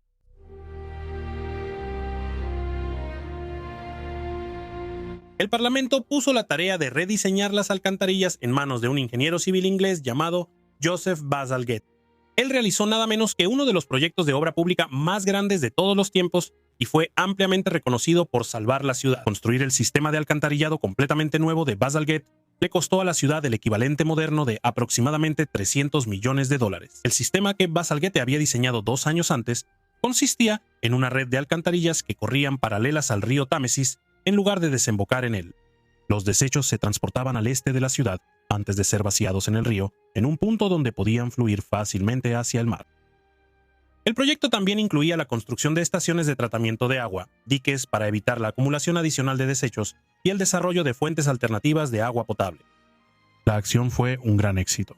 El Támesis volvió rápidamente a un estado saludable y las muertes atribuibles a la mala calidad del agua se desplomaron. De hecho, el nuevo sistema fue tan bien diseñado y eficiente que todavía se utiliza hasta el día de hoy. La revolución industrial trajo al mundo maravillas tecnológicas como la hiladora Jenny, el horno alimentado con coque y la locomotora a vapor. También nos trajo guaridas de Lampa, carteristas y bandas itinerantes de niños ladrones. Hoy vamos a hablar de las bandas de niños de la revolución industrial. Antes de la industrialización, la mayoría de los niños eran llevados a aprendizajes formales, pero la tecnología y una nueva economía eliminaron las viejas formas de vida. Las nuevas industrias desestabilizaron a las familias, ya que los hombres se iban a las ciudades fabriles a buscar trabajo, dejando a menudo a sus hijos atrás para que se las arreglaran solos. Así que no era de extrañar que muchos niños salieran en busca de figuras parentales. Era una cuestión de necesidad emocional y, más urgentemente, física. Desafortunadamente, muchos de estos niños terminaron bajo el cuidado protector de los llamados hombres de los muchachos, quienes les enseñaban a robar a cambio de quedarse con una parte de las ganancias. La mayoría de las veces, la parte que se quedaban los hombres de los muchachos rondaba el 100% o más. Haz las cuentas, buen chico. Adiós. Adiós. En su novela Oliver Twist, Charles Dickens creó magistralmente una historia basada en su conocimiento de primera mano sobre las bandas de niños que operaban en las calles de Londres. Al igual que en la novela, las verdaderas bandas de niños generalmente trabajaban bajo la tutela de un hombre de los muchachos al estilo de Fagin. Pero por malo que fuera Fagin, los verdaderos hombres de los muchachos solían ser mucho, mucho peores, obligando a sus protegidos a cometer crímenes más graves o incluso a la prostitución infantil. Pero si la moral o la decencia humana básica no eran un problema, ser un hombre de los muchachos podía ser una carrera muy lucrativa. Mételos a todos de nuevo en la caja. Carlos King fue uno de esos hombres de los muchachos que una vez ganó el equivalente a $34,000 en 2021 en solo una semana gracias a un solo carterista de 13 años. Por supuesto, incluso si eras el mejor entre ellos, aún tendrías que estar de acuerdo con llamarte a ti mismo un hombre de los muchachos, lo cual suena como un club de fans de los restaurantes Big Boy. Pero bueno, eso sí que era venderse en serio. Hablando de explotación infantil, en lugar de dejar que un niño se uniera a una pandilla callejera que andaba suelta, una alternativa popular para los padres victorianos era enviarlos a trabajar. Era el día de llevar a tu hijo al trabajo, pero dejarlos ahí en el Londres del siglo XIX, donde niños de hasta 8 años eran obligados a trabajar largas y agotadoras horas bajo condiciones horribles y peligrosas en fábricas y minas, los mineros siendo menores. Se esperaba que estos niños trabajadores trabajaran igual que sus contrapartes adultas, hasta más de 12 horas al día, 6 días a la semana, y no era raro que los accidentes laborales habituales implicaran la pérdida de salario, extremidades o incluso la vida. Afortunadamente, en 1878 el Parlamento se puso las pilas, sin querer hacer un juego de palabras, y aprobó la Ley de Fábricas, prohibiendo oficialmente el empleo de cualquier trabajador menor de 10 años, así que pequeños pasos tanto en sentido figurado como literal. Los niños carteristas vivían constantemente al límite, y la policía los atrapaba. Niños de tan solo 7 años eran juzgados rutinariamente como adultos. De hecho, entre 1801 y 1836, 103 niños menores de 14 años fueron condenados a muerte. Afortunadamente, cada una de esas ejecuciones fue finalmente conmutada por sentencias menores debido a la edad del niño. Algo que se puede decir sobre el Londres victoriano es que era sorprendentemente progresista. Tanto los niños como las niñas eran condenados a trabajos forzados por delitos relativamente menores. Los niños ladrones a menudo eran enviados a los patios de la prisión para romper piedras o empujar ruedas de madera para hacer funcionar molinos. Hasta donde sabemos, ninguno de esos niños creció para convertirse en Conan el Bárbaro. Otros niños de apenas 10 años eran enviados regularmente a una floreciente colonia penal inglesa. Los convictos británicos, incluidos niños condenados por robar carteras, eran enviados a Australia por periodos de 7 o 12 años. Y en algunos casos sus vacaciones australianas se extendían de por vida. Una vez instalados en su nueva tierra, los niños convictos disfrutaban de una cebolla floreada, lanzaban un boomerang y exploraban la gran barrera de coral. En realidad no, pero estaban encadenados y obligados a realizar trabajos manuales duros. Hoy, en algunos casos, estos niños eran obligados a construir las prisiones en las que pasarían el resto de sus vidas, y ni siquiera podían construir las prisiones a su propio gusto. Decora mi celda. Algunos jóvenes ladrones afortunados, es decir, aquellos que no fueron condenados a muerte o, peor aún, enviados a Australia, sin ofender a Australia, simplemente eran azotados o flagelados públicamente.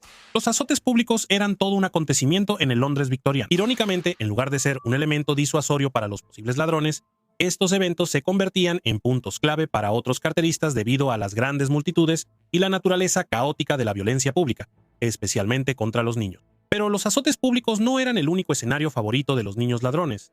Las pistas de carreras, las ferias, los mercados e incluso los funerales también eran bastante populares entre los niños. En 1735, una banda de jóvenes carteristas interrumpió un servicio fúnebre en la iglesia de Whitechapel al entrar corriendo y gritar ¡Fuego! Los dolientes entraron en pánico para escapar del edificio y se robaron muchísimas carteras en el caos que siguió. Todos se divirtieron mucho. En la década de 1860, el Tribunal de Magistrados de Bow Street abolió los azotes a los niños, pero no fue por un cambio de corazón al estilo Kumbaya. El tribunal cambió de rumbo no por algún nuevo sentido de humanitarismo, sino porque los gritos de los niños perturbaban la paz y recibían demasiadas quejas de los vecinos. Oye, amigo, ¿puedes azotar más bajo? Los niños ladrones a menudo no tenían hogar, así que recurrían a las llamadas casas flash para refugiarse. Las casas flash no eran una nueva sensación viral de videos, sino edificios públicos o bares donde los criminales guardaban alijos de bienes robados. Las casas flash tenían mala reputación por albergar borrachos y criminales endurecidos, junto con sus niños ladrones. Piensa en una casa flash como un mausoleo victoriano de mala muerte. No era raro que 30 niños, tanto chicos como chicas, todos menores de 16 años, vivieran bajo el mismo techo de una casa flash. La policía se refería a las casas flash como viveros del crimen, ya que a menudo servían como incubadoras para que los niños ladrones pasaran a delitos más graves y peligrosos, como el secuestro, el allanamiento de morada e incluso el asesinato frío y calculado. A mediados del siglo XIX, un periodista de investigación llamado James Greenwood escribió que los niños de esa época creían que robar era moralmente justo. Ellos tienen la convicción arraigada de que el que está equivocado eres tú, no ellos, escribió. A los ojos de los niños, sus acciones ni siquiera podían describirse como robo. Greenwood informó que los niños creían en la frase «Tú eres el que está mal desde el principio al apropiarte de todas las cosas buenas que ofrece el mundo, sin dejarles nada a ellos excepto lo que roban». Puede que no estés de acuerdo, pero al menos ellos tenían un ethos claro. Pero no todo se trataba de ganarse la vida, o incluso de hacer un punto moral. Algunos niños ladrones lo hacían solo por la emoción, o tal vez eso solo era un beneficio adicional. Los niños a menudo presumían de sus actividades, incluyendo a un joven huérfano que le dijo a un reportero que robar carteras es lo más atrevido que un niño puede hacer. Eso sí que es adorable. Robar no era la única opción para los niños sin hogar y hambrientos de la revolución industrial. Siempre podían poner a prueba la generosidad de su comunidad pidiendo limosna. Por supuesto, pedir limosna también era ilegal y un delito por el cual incluso un niño pequeño podía ser encarcelado. Los niños condenados por mendicidad estaban en lo más bajo de la jerarquía de la prisión. Los niños mendigos eran constantemente objeto de burlas y ridículo. Entre los niños ladrones era creencia común que robar era necesario para forjar carácter. Se pensaba que los mendigos eran moralmente débiles y esa burla a menudo significaba que la próxima vez que ese niño fuera encarcelado no sería por mendicidad. Los niños de la clase trabajadora en el Londres del siglo XIX la pasaban muy mal. Si no estaban trabajando junto a sus padres en las fábricas todo el día, lo más probable es que estuvieran en la calle, en la cárcel, en Australia o en una casa de mala muerte infestada de enfermedades. Hablando de enfermedades, aunque la primera vacuna exitosa contra la viruela se administró en Londres casi 100 años antes, la gran pandemia de 1870 hizo que los casos de viruela se dispararan. El pánico que siguió llevó al Parlamento a promulgar la Ley de Vacunación de 1871 que hizo obligatoria la vacunación. Los padres que no vacunaban a sus hijos eran sancionados con multas o prisión. Desafortunadamente, incluso con estas precauciones, entre 1870 y 1980, la viruela cobró la vida de 500 millones de personas más. En 1880, la Ley de Educación introdujo la escolarización obligatoria para niños de 5 a 12 años, pero no fue popular entre todos. Muchos dueños de fábricas temían la pérdida de ingresos al eliminar su fuente interminable de mano de obra barata. Sin embargo, con las matemáticas básicas y el inglés que los niños adquirieron, los dueños de fábricas pronto se dieron cuenta de que cuando los niños regresaban a las fábricas a los 13 años, ahora eran trabajadores calificados que podían leer y tomar medidas. Las ganancias aumentaron y la educación devolvió a los niños prácticamente a su punto de partida. Pero al menos ahora, los hijos de las clases más pobres tenían alternativas viables al robo o la cárcel. Y con el conocimiento que recibieron, tenían una oportunidad, aunque pequeña, de movilidad social y económica ascendente en la Inglaterra victoriana. La reina Victoria domina gran parte del siglo XIX. Cuando murió a los 81 años, la reina dejó instrucciones secretas y detalladas sobre cómo manejar su cuerpo y qué objetos colocar en su ataúd. Y como los miembros de la realeza nunca escuchan la palabra no, algunos de esos objetos eran realmente extraños. Así que hoy vamos a profundizar en todas las cosas extrañas que había en el ataúd de la reina Victoria. Pero no una inmersión literal. ¿Quién está listo para la peor búsqueda del tesoro de la historia? En el momento de su muerte, la reina Victoria era la monarca con el reinado más largo de Gran Bretaña. Había vivido una vida llena de responsabilidades, amor e intriga. Pero sus 9 hijos a menudo se oponían vehementemente a algunas de las formas en que Victoria vivía su vida y sentían resentimiento hacia aquellos con quienes ella era más cercana. Así que cuando llegó el momento de que la reina hiciera sus arreglos finales, sabía que sus deseos requerirían un elemento de secreto para que pudieran cumplirse, especialmente las cosas con las que la reina Victoria quería ser enterrada.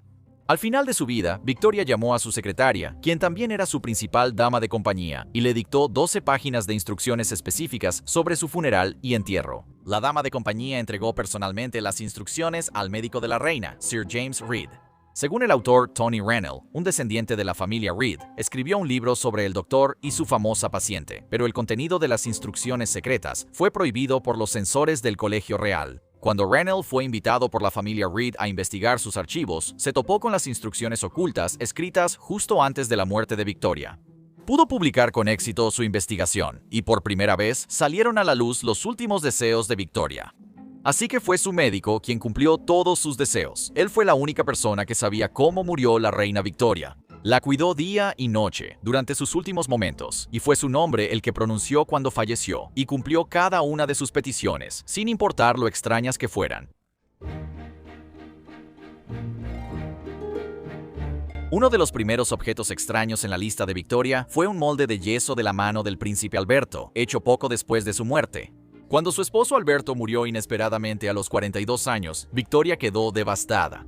Su manera de afrontar la pérdida fue una enorme inspiración para las personas en duelo en todo el mundo occidental. Por ejemplo, ella es una de las principales razones por las que asociamos el color negro con el luto, pero la reina llevó las cosas un poco más allá. Durante años después de su muerte, hizo que los antiguos sirvientes de Alberto atendieran sus rituales de luto. Los sirvientes llevaban agua caliente, su brocha y taza de afeitar, y toallas a su habitación cada mañana. Su ayuda de cámara también continuó llevándole el traje que usaría ese día. Al final del día, los sirvientes regresaban y retiraban los objetos, solo para repetir lo mismo al día siguiente y al siguiente.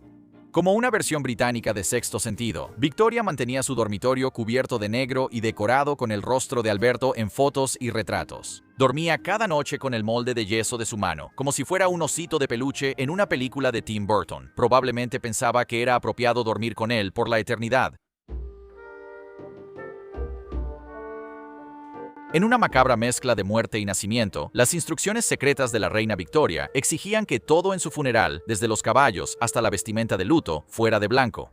También insistió en ser enterrada usando el velo de novia blanco de su boda en 1840 con el príncipe Alberto. Mira, de verdad estaba muy enamorada de ese tipo. De hecho, fue la joven monarca Victoria quien rompió las tradiciones anteriores y comenzó la costumbre de usar vestidos de novia completamente blancos. Su elección vino en parte del deseo de simbolizar su pureza, ya que tanto ella como Alberto no tenían experiencia sexual en su noche de bodas. Hoy en día, prácticamente todos los vestidos de novia son blancos. Al final, quizás Victoria volvió a su velo nupcial blanco como símbolo de la relación más feliz de su vida y de su esperanza de reunirse con Alberto en el cielo, donde tal vez también podría pasar el rato con Jimi Hendrix. Aquí es donde las instrucciones de Victoria sobre lo que debía colocarse en su ataúd se volvieron un poco complejas. Mientras que su familia sabía que ella pidió ser enterrada usando su anillo de bodas, solo el secretario y el médico de la reina sabían que quería ser enterrada usando un segundo anillo de bodas en el dedo anular izquierdo. Este anillo le fue dado por un hombre que no era su esposo, un hombre al que llegó a conocer muy bien durante los 40 años que vivió después de la muerte de Alberto. La relación de Victoria con el sirviente escocés John Brown fue extremadamente controvertida, especialmente dentro de la familia real británica. Ella lo mandó llamar durante los primeros años de su viudez, ya que recordaba que el príncipe Alberto había hablado muy bien de Brown. La reina y el gilly, que es un término gaélico para sirviente, se hicieron amigos cercanos. Él era la única persona en el entorno de Victoria que podía criticarla y hablarle en un tono familiar sin consecuencias. El autor Tony Rannell sacó a la luz la historia del segundo anillo de bodas y más recientemente, el historiador A.A.N. Wilson argumentó que Victoria y Brown sí tuvieron una relación romántica, pero que nunca se consumó. Según Wilson, dormían en la misma cama, pero solo se abrazaban. Sí, lo que digas, amigo. Wilson también señala la confesión en el lecho de muerte de un ministro escocés que afirmó haber casado a la pareja en secreto. Fuera cual fuera su relación o estado civil, los hijos de la reina despreciaban totalmente a Brown y estuvieron enojados con su madre por el resto de su vida, incluso después de la muerte de Brown. Tan enojado estaba el hijo y heredero de Victoria, el rey Eduardo VII, que una vez que su madre ya estaba enterrada, retiró o mandó destruir cada monumento y mención de John Brown en todas las propiedades reales. Lo que el nuevo rey no sabía era que su madre fue sepultada sosteniendo su foto favorita y un mechón de cabello de su amado John Brown, y usando en su dedo el anillo de bodas de la madre de Brown. Entonces, ¿quién se lo va a decir? La reina Victoria fue enterrada en un mar de recuerdos sentimentales, entre una variedad de flores. Su nuera, Alejandra de Dinamarca, llevó jacintos frescos al ataúd antes de que fuera sellado. Y el médico y confidente de Victoria, Sir James Reed, usó el regalo floral de la nueva reina Alejandra como un medio para ocultar los objetos secretos que Victoria sostenía en su mano izquierda. Entre las ofrendas florales en la tumba, destacó una petición hecha por la propia reina. Ella pidió que se colocara una ramita de brezo sobre su cuerpo mientras lo preparaban para el entierro. El brezo en flor es un símbolo escocés y quizás sirvió como un recuerdo de los momentos felices con su familia en el castillo de Balmoral, así como de la época aventurera que compartió con el sirviente y compañero escocés John Brown.